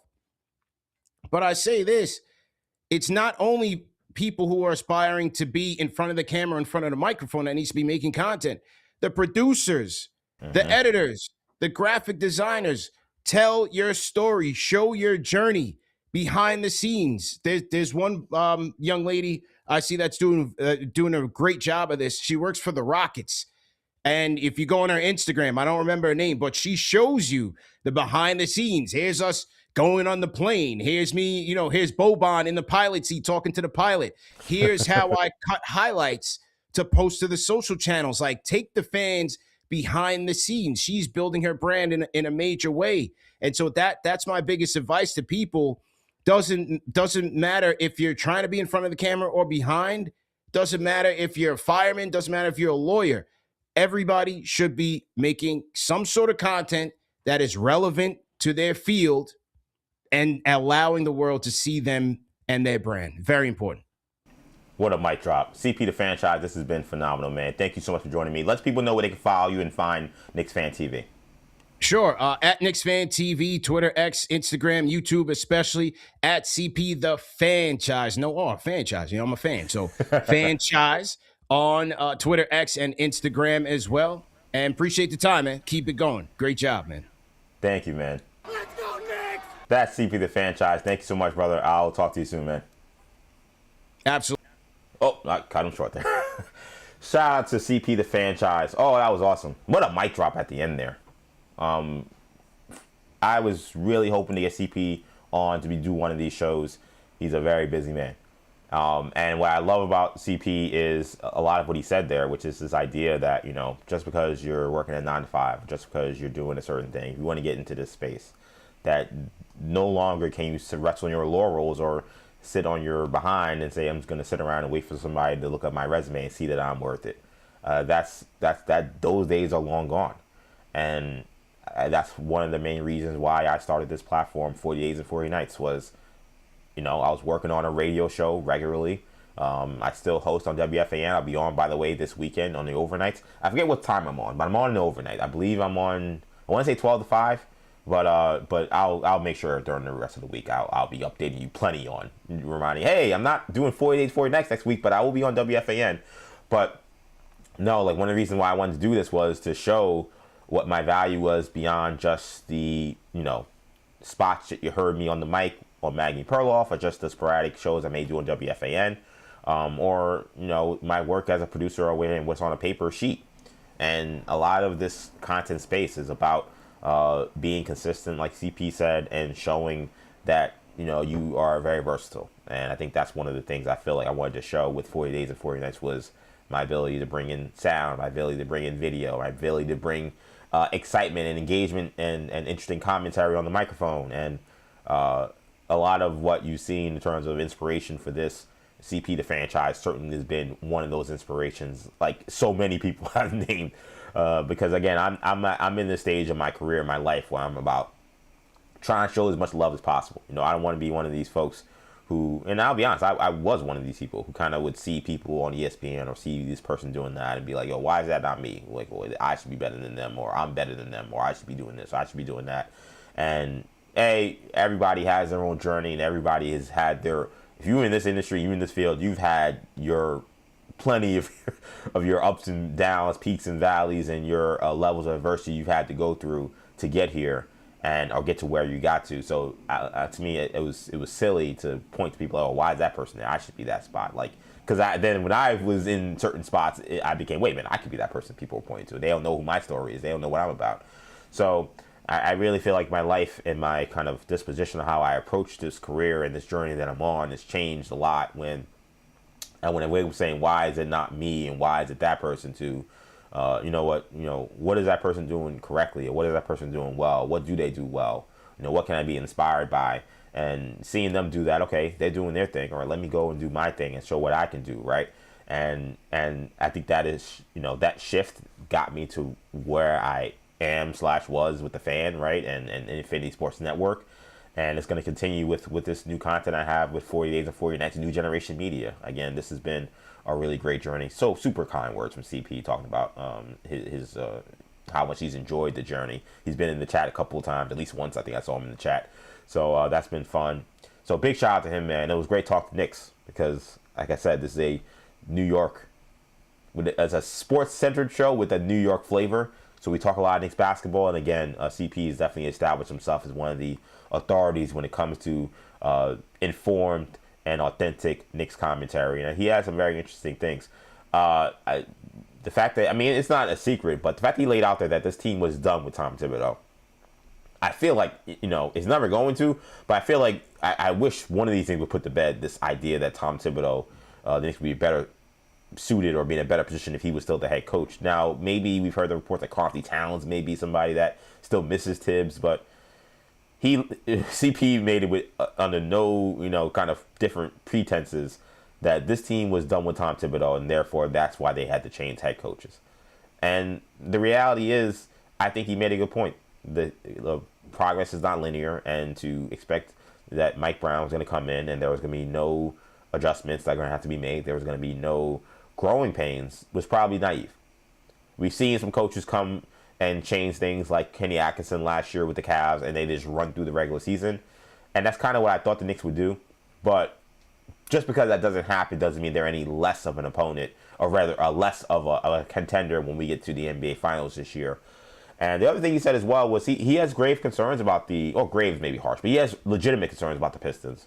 And I think he makes a good point about the speed and athleticism being the factor. I think speed and athleticism has been one of the things that, to me, when that has been a factor in these playoff series, has hurt the Knicks. When they've faced the Pacers the last 2 years, that is a team that has speed and athleticism and plays multiple different lineups. They play 10 deep, and those teams have given the Knicks kind of problems because the Knicks are not a super athletic team or fast team. They don't beat you with athleticism and speed. They beat you with skill and physicality. The Pistons are faster than them, quicker than them, more athletic, and maybe even more physical. So it's a real matchup. It's a real tough battle, which is why last year's first round matchup with the Pistons was an absolute dogfight. But I think he also makes a good point that if the Knicks are going to win that series, it's going to have to be about controlling Cade Cunningham because he is their entire offense. They don't have a lot of secondary shot creators. We're talking about your Karis LeVerts. Jalen Duren's a guy who averages 18, 19 points, but he's not a shot creator. A lot of their guys eat off of Cade Cunningham's plate and what he brings to the table as a hub offensively, and he's a willing and gifted passer. If the Knicks are going to have any chance to win, they're going to have to find a way to limit him offensively, and they have not done that in any of the games that they've played during the regular season. Now, again, if you ask me, It's gonna be a tough matchup. That's not a team that's gonna be easy for them to beat. They had trouble beating them last year, but I think the Knicks team, in terms of the focus, intensity, and physicality we saw in these Western Conference matchups, that I think the Knicks took as finals previews. That's just how I feel. I'm watching the season. I'm like, they did not play the Pistons with the same intensity that they played this past Saturday against the Spurs, or when they played against the Denver Nuggets a couple weeks ago, or now almost a month ago, when they win that double overtime game, or when they beat up on the Lakers and beat up on the T-Wolves. These were different intensities. The way they played in the fourth quarter against the Rockets, you can't tell me that's the same team. So I think once playoff time kicks around and once that intensity ratchets up, I think you'll see a different Knicks team in that matchup, which is why, as disappointing as these losses have been, I'm still not moving off of my pick that the Knicks are going to come out of the Eastern Conference. Because the Pistons are going to have to also show that they're ready for postseason smoke.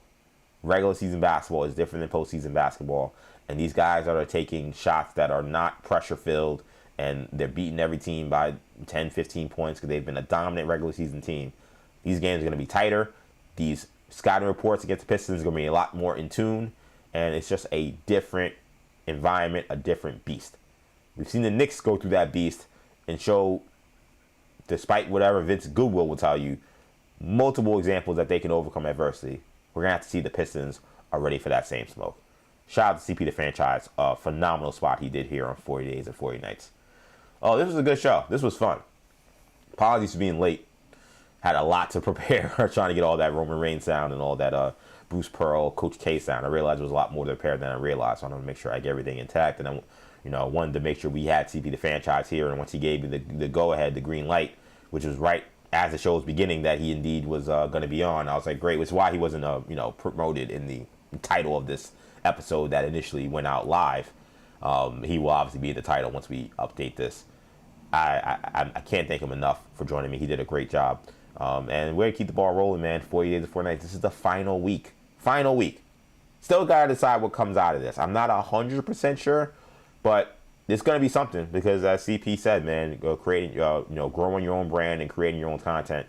If you want to be in this space and talk about sports or talk about entertainment or talk about any of this stuff, you got to show what your value is, whether it's creating your own brand or potentially, again, showing other brands why you have value to them. This is what it's all about, and that's what I'm all about right now, and I'm definitely all about independent media, independent content. So that's why I wanted to make sure CP the Fanchise, one of the voices and faces you got to see here on 40 Days and 40 Nights. Again, phenomenal job by him. All right, that's it, man. I want to thank you guys for day 37, an awesome day 37. Again, big love and thanks to CP. We got night 37 coming up at 6 p.m. Be there or be square. We'll see what else we get into and whatever other guests may appear. Who knows? Of course, make sure you follow me on X, EJ_Stewart, on our Instagram, ActionEJ.